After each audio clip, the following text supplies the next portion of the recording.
पार्वती शंकर भगवान के लिए जब पकवान बनाने के लिए बैठी, कुछ नहीं मिला, तब माता पार्वती ने, शिव जी के हाथ में त्रिशूल है, शिव जी के 3 नेत्र हैं, बेलपत्री में भी 3, बोलते जाओ, पत्ती है। बैसाख के महीने में जो शंकर भगवान को प्रसाद का भोग लगता है, उसमें भी 3 ही चीज मिलती है। सत्तू,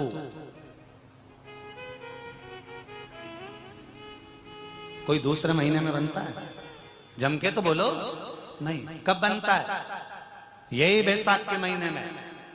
चने की दाल, गेहूं और जौ, इन तीनों को गलाकर सेक कर जो सत्तू तैयार होता है, इसी बैसाख के महीने में परशुराम जयंती के दिन या अमावस्या के दिन या पूर्णिमा के दिन शंकर भगवान को समर्पित होता है और भगवान विष्णु को समर्पित होता है। दुनिया के लोग कहते क्या होता है सत्तू से? ये स्कंद पुराण की कथा कहती है, जिस समय पर बैसाख के महीने की सुंदर अमावस्या का दिन था, उस दिन माता पार्वती शंकर भगवान के लिए जब पकवान बनाने के लिए बैठी, कुछ नहीं मिला, तब माता पार्वती ने 3 अनाज को लिया, एक चना, दूसरा गेहूं और तीसरा जो, इन तीनों को भींग रहे थे, उसको लेकर आए गंगा जी में से, उसको सेक कर माता ने अंगीठी पर और उसका जो सत्तू बनाकर शिव को दिया। शंकर भगवान ने कह दिया, सुन पार्वती, ये सत्तू नहीं, ये मेरी औषधि है। बैसाख के महीने में जो खाएगा वो जिंदगी भर रोएगा नहीं, शरीर से स्वस्थ होगा। अब उसको लोगों ने हंसी खेल में ले लिया, सत्तू का क्या काम, मम्मी हम नहीं खाएंगे, बड़ा पूरा। शिव जी का एक एक चीज,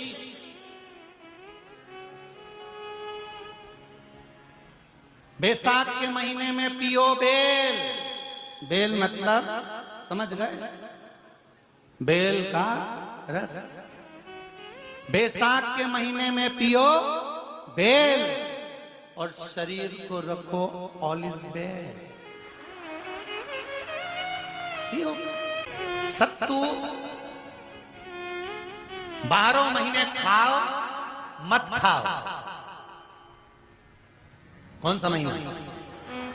बैसाख के महीने में सत्तू जरूर खाओ। और सत्तू चाइना से नहीं आएगा, इंडिया में बनेगा और बना भारत में ही।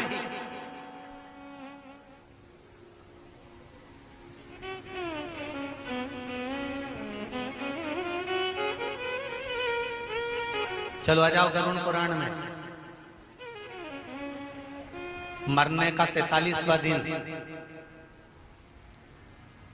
जब मरेंगे तब गरुड़ पुराण बचेगी, पहले ही सुन लो। और जिसके पास में गरुड़ पुराण नहीं हो तो पंडित जी से मंगवा कर फिर पढ़ के देख लेना। मरने के 47वें दिन, 47 डेज, 47वें दिन किस चीज का दान तुम्हारे सामने आता है? के 47वें दिन, 10 दिन तक तो जीवात्मा घर की अटारी पे रहती, मरने के बाद 12वें के दिन चली जाती है। उसके बाद में जब 47वां दिन आता है तो 47वें दिन जीवात्मा को क्या दान करा जाता है, व्यक्ति ने क्या पुण्य करा होता है कि उसको नरक नहीं भोगना पड़ता, बेतरणी नहीं भोगना पड़ती, वो सीधे बेतरणी से पार उतर जाता है। वो किस चीज का दान है? तो कहा शिव महापुराण में, गरुड़ पुराण में, कि वो सत्तू का दान है जो बैसाख महीने में करा जाता है। सत्तू का दान 3 चीजों से मिलकर बनता है। जौ, बोलते जाओ जल्दी, गेहूं, चना, ये 3 चीज से मिलकर बनता है। इसमें जो बारीक बारीक कण होते हैं, जितने जितने 3 चीज के मिले हुए बारीक बारीक कण होते हैं, ये जब दान किया जाता है सत्तू का, तब ये बेतरणी तरने के लिए 47वें दिन इस जीवात्मा ने अगर सत्तू का दान करा होता है या सत्तू का सेवन बैसाख के महीने में करा होता है, तो उसको बेतरणी नहीं भोगना पड़ती, डायरेक्ट सीधे रतलाम उज्जैन से डायरेक्ट। किस किस के यहां बनता है सत्तू?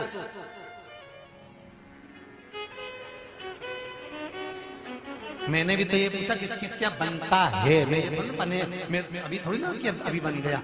बैसाख में बनता तो होगा।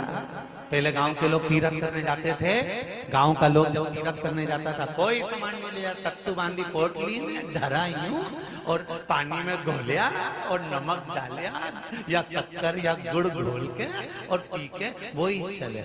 आज के अब जब सैनिक युद्ध करने जाता है, थक जाता है, बहुत थकान हो जाती है, जब उससे देखा जाता है तो सैनिक का जो कमांडर होता है वो सत्तू मंगवाता है और गिलास में घोल घोल कर पूरी सेना को पिलवाकर फिर युद्ध में उतार देता है। फिर युद्ध साधारण नहीं है महाराज। सत्तू में जितने बारीक बारीक कण होते हैं, जितने बारीक बारीक कण, अब तुम्हें काम करना, अभी जब फ्री रहो तो एक कागज पे रख के सत्तू का एक कण गिनना, 2 3 बारीक बारीक गिनते रहना जरा। तो तुम्हारा क्या जाए गिनने में? भगवान कृष्ण के हाथ में पट्टी बंधी थी तो उनने भी तो रुक्मणी को गिनने को दिया था, जरा गिन तो जरा इसमें कितने धागे। रुक्मणी जी ने कहा इसमें 9,999 धागे हैं। भगवान ने कहा बस यही 9,999 मुझे द्रौपदी को वापिस लौटाना है। गिन के लगा लो, अभी अभी लगा लो, ऊपर तो भगवान गिन के बता ही देगा कि तुमने जो सत्तू दान करा था, तुमने जो सत्तू खाया था, तुमने जो सत्तू भगवान को दिया था, सत्तू का लड्डू बनाकर तुमने बैसाख महीने में भगवान की जो पूजन करी थी, तो अमावस्या के दिन, पूर्णिमा के दिन या अक्षय तृतीया के दिन तुमने जो सत्तू दिया था, भगवान तो गिनती बता देगा कि उस सत्तू में कितना कण था। और अगर नहीं बताए तो तुम आंदोलन पे बैठ जाओगे, हमने कितना सत्तू दिया था, उसमें कितने कण थे, बताना पड़ा।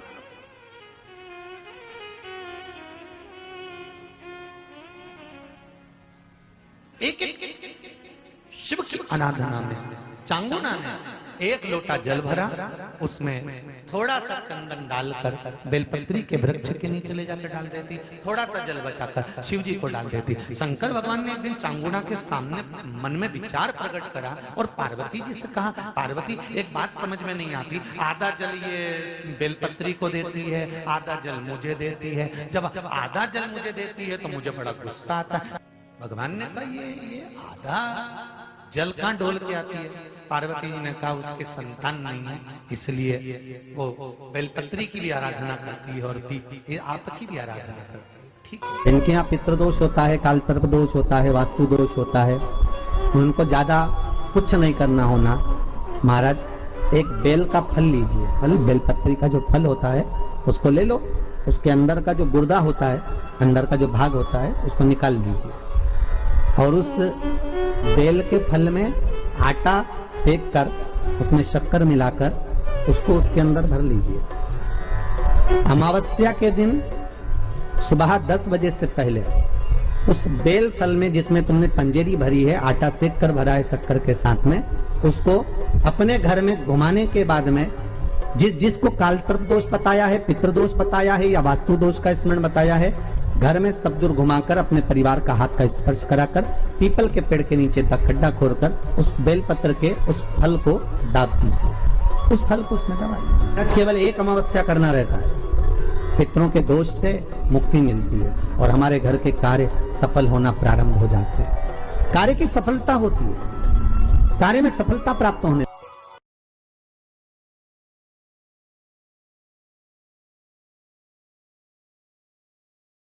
श्री शिवाय नमस्तुभ्यम, श्री शिवाय नमस्तुभ्यम, श्री शिवाय नमस्तुभ्यम। जानकारी अच्छी लगी तो प्लीज़ चैनल को लाइक कीजिए, सब्सक्राइब कीजिए। Thanks for watching. Thank you. Her her Mahadev, her her Mahadev, her her Mahadev, her her Mahadev.